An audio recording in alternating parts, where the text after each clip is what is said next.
Okay, share ko lang mga boss idol. Ang video ko ngayon ay para awareness na rin sa mga drone user na bago mag-take off ay siguraduhin muna natin ang tamang proper settings. Wag kalimutan i-calibrate at always on ang GPS mga boss idol. Ganito kasi mga boss idol ang nangyari. Itong aerial video natin ngayon ay kuha bago mawala ang drone natin. Isang malaking pagkakamali mga boss idol.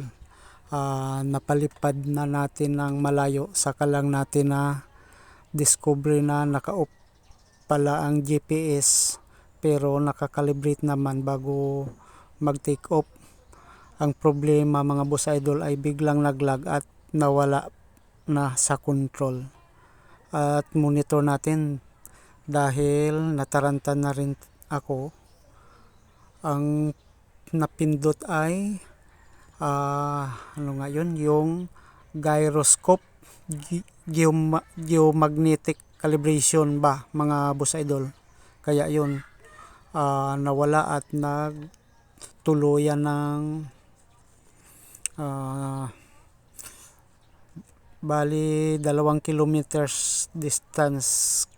Kaya ayun, sorry na lang, goodbye sa ating laruan. Ay nako, ilan pa.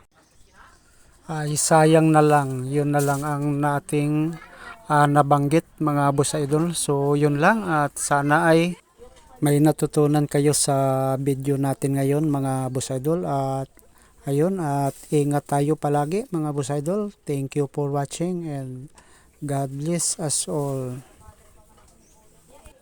Ayun, pahabol lang mga boss idol, at kung sakali na may makapulot sana ng drone natin ay maibalik sa atin. So yun lang, at nagpapasalamat tayo ng marami.